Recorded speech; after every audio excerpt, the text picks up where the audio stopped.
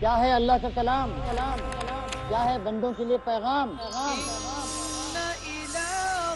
کیا ہے مقصد حیات، سمجھیے وضاحت کے ساتھ تاکہ نجات ملے تاریکیوں سے، نور پھوٹے زندگیوں سے.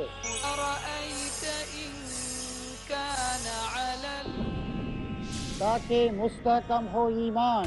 روشنی جس نے حق و باطل کی کرا دی پہچان، نور قرآن. اگلا پروگرام پیس ٹی وی اردو پر.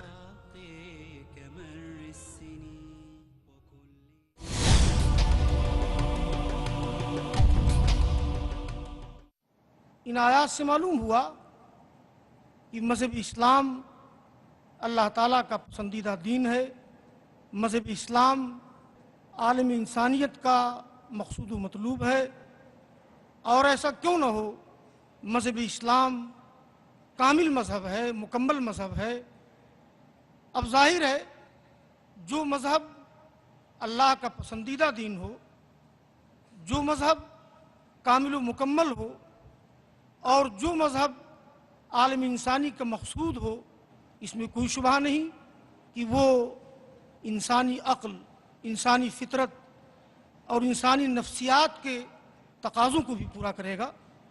اسی لیے آپ حضرات کے سامنے اس بات کی وضاحت کی جائے گی کہ اس وقت جو دھرم اور جو مذاہب پائے جاتے ہیں، صحیح عقل، صحیح فطرت اور صحیح نفسیات کے تقاضوں کو اگر کوئی مذہب پورا کرتا ہے، اگر کسی مذہب نے پورا کیا ہے، اور قیامت تک جو مذہب صحیح عقل، صحیح فطرت اور صحیح نفسیات کے تقاضوں کو پورا کرے گا، وہ صرف اور صرف مذہب اسلام ہے.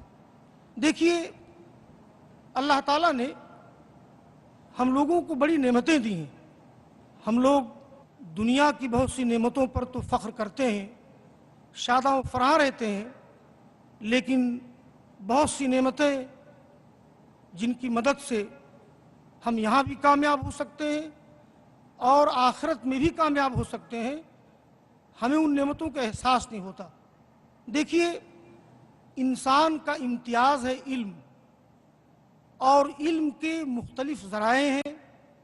علم کے مختلف ذرائع میں سے ایک ذریعہ عقل بھی ہے، دماغ بھی ہے، قلب بھی ہے، جس کے نتیجے میں حکمت، دانشمندی اور ہوشیاری وجود میں آتی ہے.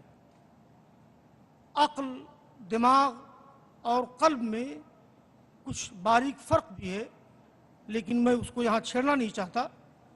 عام انداز میں عقل کے تعلق سے، دماغ کے تعلق سے آپ حضرات اس چیز کو سنیں کہ عقل، حکمت، دانش اور قلب یہ اللہ تعالیٰ کی بڑی نعمتیں ہیں.